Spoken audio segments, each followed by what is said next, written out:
నమస్తే అండి, నా పేరు రాధా, మాది కాకినాడ. ఈరోజు మన గార్డెన్ చూడడానికి వచ్చారు, వీడియో చేస్తున్నారు. ఈ వీడియోకి నేను నా ఉద్దేశాలు చెప్తాను. ప్రతి ఒక్కళ్ళు గార్డెన్ పెంచుకోవాలి, పంచుకోవాలి కూడా. మన దగ్గర ఉన్న మొక్కల్ని, ఆకుకూరలు కాయగూరలు ఎంత వీలైతే అంత స్వయంగా పండించుకొని తినడం ఆరోగ్యానికి శ్రేయస్కరం.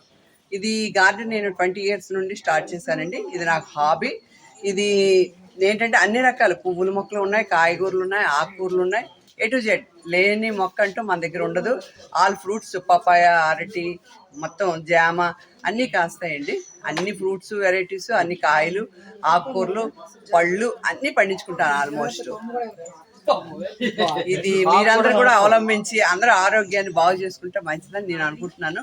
పువ్వులు కళ్ళకి ఆనందాన్ని ఇస్తాయి, పళ్ళు శరీరానికి మంచి పౌష్టికను ఇస్తాయి, ఆకుకూరలు కాయగూరలు మన ఆరోగ్యాన్ని ఇంకా పెంపొందించి 60లో కూడా 40లా కనిపించే అవకాశం కనిపిస్తుంది. నేను ఇంత స్ట్రాంగ్గా ఉన్నానంటే నా గార్డెనే మెయింటెనెన్స్. ఎందుకంటే గార్డెన్లో మనం శ్రమపడి కష్టపడి పని చేసుకుంటే శారీరక శ్రమ ఉంటుంది. అదే మన గార్డెన్లో పండిన ఫుడ్ తిన్నాం అనుకోండి, ఆరోగ్యం బాగుంటుంది.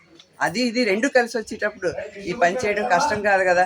టీవీ సీరియల్ చూస్తూ టీవీ దగ్గర కూర్చొని టైం వేస్ట్ చేసే బదులు హ్యాపీగా అందరూ గార్డెన్ పెంచుకొని గార్డెన్ని చక్కగా డెవలప్ చేసుకొని 10 మంది, ఇప్పుడు ఈ గార్డెన్ వల్ల నాకు కొన్ని 100 మంది ఫ్రెండ్స్ పెరిగారండి. ఇదంతా పెద్ద ఫ్యామిలీ అయిపోయింది. ఈ ఫ్యామిలీ అంతా కూడా ఎలాగంటే మన సొంత ఫ్యామిలీల కన్నా కూడా ఎక్కువ అయిపోయారు వీళ్ళంతా కూడా. అంచేత అందరూ గార్డెన్ పెంచుకోమని నా request. Madam, happy garden Apparao గారు అని మిత్రులు వచ్చారు. సో వారి రాక మీకు ఏ విధంగా అనిపిస్తుంది? మీకు చాలా సంతోషం అండి. వచ్చిన తర్వాత కూడా మేడం వావ్ ఇది చాలా బాగుంది అనగానే నాకు నిజంగా గాల్లో తేలినట్టు అనిపించిందండి. అంత హ్యాపీగా అనిపించింది. చాలా బాగుంది. ఏంటంటే ఎవరైనా మనం శ్రమకి ఫలితం చూపించి బాగుంది అని అన్నప్పుడు చాలా హ్యాపీ అనిపిస్తుంది కదా. ఈరోజు వచ్చిన అడ్మిన్లందరికీ కూడా ధన్యవాదాలు. మీకు కూడా సార్ చాలా చాలా థ్యాంక్స్ అందరికీ.